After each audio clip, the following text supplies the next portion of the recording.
ദൈവം എവിടെയെന്ന് അന്വേഷിച്ചാണ് ആളുകൾ അലയുന്നത്. പക്ഷെ ദൈവം തൊട്ടരികിലുണ്ടെന്നും കൂടെയുണ്ടെന്നും മനസ്സിലാക്കുന്നവർക്കാണ് ജീവിതത്തിൽ വിജയം ഉണ്ടാകുന്നത്.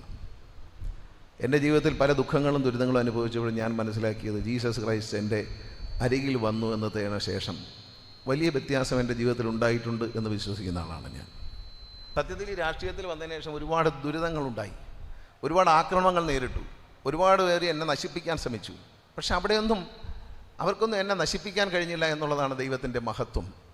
അവിടെ എന്നോടൊപ്പം ജീസസ് ക്രൈസ്റ്റ് ഉണ്ടായിരുന്നു ഞാൻ വിശ്വസിച്ചു. ഞാനെല്ലാം നഷ്ടപ്പെട്ടൊരവസ്ഥയിൽ, ജീവിതത്തിലെല്ലാം നഷ്ടപ്പെട്ടു, കുടുംബം നഷ്ടപ്പെട്ടു, പണമെല്ലാം നഷ്ടപ്പെട്ടു, പദവിയുമില്ല, ഒന്നുമില്ല, എല്ലാം പോയി ഞാൻ ഇരിക്കുമ്പോൾ ഞാൻ ജീസസ് ക്രൈസ്റ്റിനെ അപ്പോഴാണ് കൂടുതൽ അറിയുന്നതും പരിചയപ്പെടുന്നത്.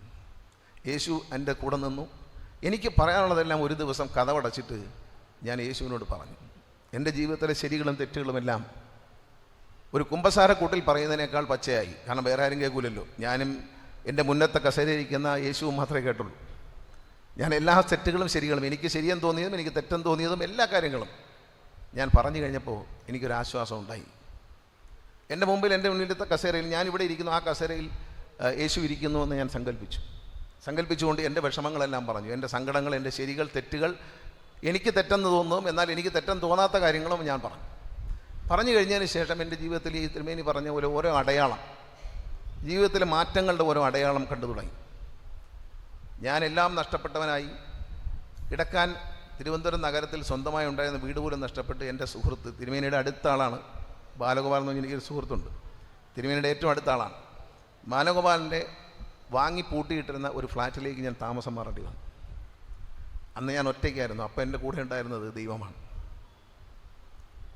അവിടെ നിന്ന് ഇങ്ങോട്ട് ഇപ്പോൾ മന്ത്രിസഭ ഉണ്ടായപ്പോഴും പറഞ്ഞു, എല്ലാവരും ചോദിച്ചു മന്ത്രിയാവേണ്ടേ മന്ത്രി. ഞാൻ ഒരിക്കലും ആഗ്രഹിച്ചു, ഞാൻ ദൈവത്തോട് പറഞ്ഞൊരു വാക്കുണ്ട്, ദൈവമേ സ്വാതന്ത്ര്യത്തോടെ നല്ലത് ചെയ്യാൻ അവസരം കിട്ടുന്നൊരു സമയത്ത് മാത്രമേ എന്നെ ഇനി ജീവിതത്തിൽ മന്ത്രിയാക്കാവൂ എന്ന് 2013 ഞാൻ പ്രാർത്ഥിച്ചത്. ഇന്നെനിക്ക് ആ സ്വാതന്ത്ര്യത്തോടെ സത്യസന്ധമായി എൻ്റെ ജോലി നിർവഹിക്കാൻ അവസരം കിട്ടിയപ്പോൾ മാത്രമേ ദൈവം എന്നെ മന്ത്രിയാക്കിയുള്ളൂ. പലരും പറഞ്ഞു ഇയാളെ മന്ത്രിയാക്കാത്തതിന് പറഞ്ഞ് മാനാണെന്നൊക്കെ പറഞ്ഞ് തള്ളി നടക്കുന്നുണ്ട്. അതിലൊന്നും കാര്യമില്ല. ഇരുത്തുന്നതും എഴുന്നേൽപ്പിക്കുന്നതും പുറത്താക്കുന്നതും അകത്താക്കുന്നതും എല്ലാം ദൈവമാണെന്ന് നമ്മൾ വിശ്വസിക്കാം. അല്ല നമ്മുടെ ഒരു മിടുക്ക്, ചിലർ എൻ്റെ മിടുക്ക് കൊണ്ട് ഞാൻ എന്തും സാധിക്കും. ആരോടും അത്തരത്തിലുള്ള ഒരു അഹങ്കാരത്തിൻ്റെ ആവശ്യം നമുക്കില്ല. നമ്മുടെ മിടുക്ക് കൊണ്ടല്ല, നമുക്കതിനുള്ള സാഹചര്യം ഒരുക്കി തരുന്ന ഒരു ശക്തിയുണ്ട്.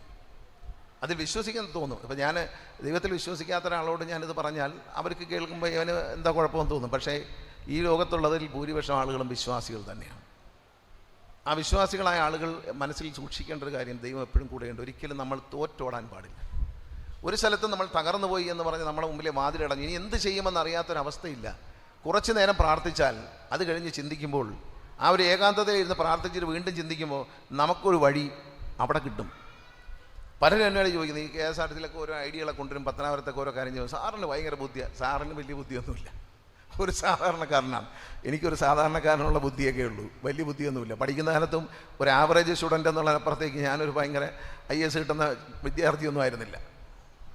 എൻ്റെ കൂടെ പഠിച്ചവരൊക്കെ വലിയ മാർഗം നേടുന്നു, പക്ഷേ അവരാരും ലോകം അറിഞ്ഞില്ല. എന്നെ അറിയാനാണ് ദൈവം വിധിച്ചത്. എൻ്റെ കൂടെ പഠിച്ച ആരും തന്നെ ലോകത്ത് അറിയപ്പെട്ടില്ല. പക്ഷേ എന്നെ ഇന്നും ലോകം അറിയുന്ന ഒരു കലാകാരനാക്കി എന്നെ ദൈവം മാറ്റിയെന്ന് വിശ്വസിക്കുന്നതാണ്. അപ്പോൾ ഞാൻ പഠിക്കാനൊന്നും വലിയ മിടുക്കുക, എന്നാലും എനിക്കെപ്പോഴും തോന്നാറുണ്ട്, തിരുമേനി പറഞ്ഞ പോലെ അടയാളമാണ്. നമ്മളിങ്ങനെ ചില കാര്യങ്ങൾ, ഒരുപാട് വലിയ പ്രതിസന്ധികളുള്ളൊരു വകുപ്പാണ് ട്രാൻസ്പോർട്ട് വകുപ്പ്. ഈ പ്രതിസന്ധിയെക്കുറിച്ച് എന്നോട് പറയുമ്പോൾ എവിടെ നിന്നാണെന്നറിയാൻ വയ്യ, ആരോ ഒരാൾ എനിക്ക് പറഞ്ഞു തരുന്നുണ്ട് ഇതിൻ്റെ പരിഹാരം ഇതാണ്. അതും ചെറിയ സമയത്താണ്, വിത്തിൻ സെക്കൻഡ്സ് എന്നോട് പറഞ്ഞു തരികയാണ്, ഇതാണ് ഇതിൻ്റെ പരിഹാരം. കേട്ടിരിക്കുന്നവർ തെറ്റിദ്ധരിക്കും ഞാൻ ഒരു ഭയങ്കര ബുദ്ധിരാക്ഷസനാണ് എന്ന് തോന്നാറുണ്ട് പലർക്കും. എന്നോട് പലരും ചോദിച്ചിട്ടുണ്ട്, 2-3 ആളുകൾ ഒരുമിച്ച് പറയുന്ന കാര്യങ്ങൾ കേൾക്കാറുണ്ട്.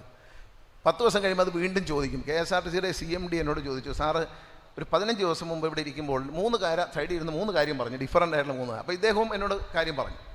15 ദിവസം കഴിഞ്ഞപ്പോൾ ഞാൻ അദ്ദേഹത്തോട് തിരിച്ചു ചോദിച്ചപ്പോൾ അദ്ദേഹം പറഞ്ഞു, എനിക്ക് അത്ഭുതമാണ്, അന്ന് ഞാൻ വിചാരിച്ചു സാർ ഇത് ശ്രദ്ധിച്ചില്ലെന്നാണ് വിചാരിച്ചത്, പക്ഷേ അത് കേൾക്കുന്നു. അതെല്ലാം കേൾക്കുകയും അതിൻ്റെ മറുപടി പറയാൻ നമുക്ക് കഴിയുന്നത്, ആ പരിഹാരം കാണാൻ